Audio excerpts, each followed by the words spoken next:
ሄርሜላ በድንገት ተነስታ አብርሽ ጋር ካልሄድኩ ብላ እንግዲህ ሰፈሩንም ቤቱንም ሁሉንም መረብሻለች። እውነት እንግዲህ አብርሽ ጋር የወስዳታን አይወስዳትም የሚለውን ይህን ቪዲዮ እስከ መጨረሻው በመከታተል እስኪ የምናይ ነው የሚሆነው። ግን በጣም አስቸግራለች።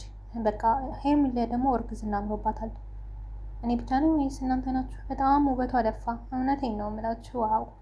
እና በጣም ነው የማረባትኝ ውበቷ ምናምን ዋው።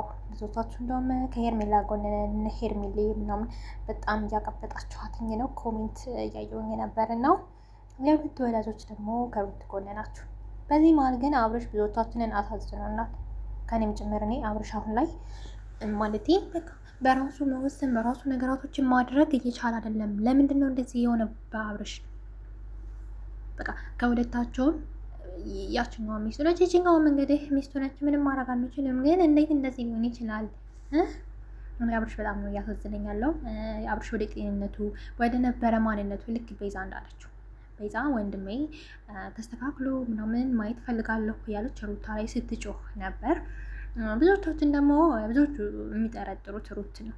ሩት በቃ እንደውም ባለፈው የሆነ ሀብል አልብሰዋለች እና በቃ ከዛ ቀን ጀምሮ አብርሽ ልክ አይደለም ምናምን ፈዛሃል ምናምን። ኮሜንታተሮች ደግሞ ጭራሽ በቃ ነገራቶችን እኮ ሰማይ ሰቀላችኋቸው። ተረጋጉ እንጂ ተረጋጉ።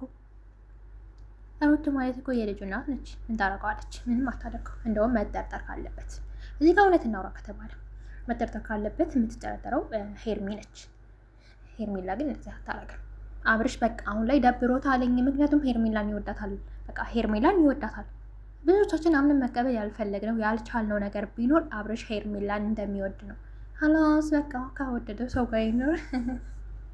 እስኪ አዲስ ነገር ካለ የእውነት እንግዲህ ወንድሞቿ አብርሽ ጋር ወስደዋታል አልወሰዷትም የሚለውን በቀጣይ ይዤላችሁ የሚመጣ ነው የሚሆነው። እስከዛ እስኪ አበረታቱኝ፣ ከጎኔ ሁኑ ምንም እየታየልኝ አይደለም እውነት ለመናገር እና እስኪ በቃ እኔን የሚያፈምሱኝ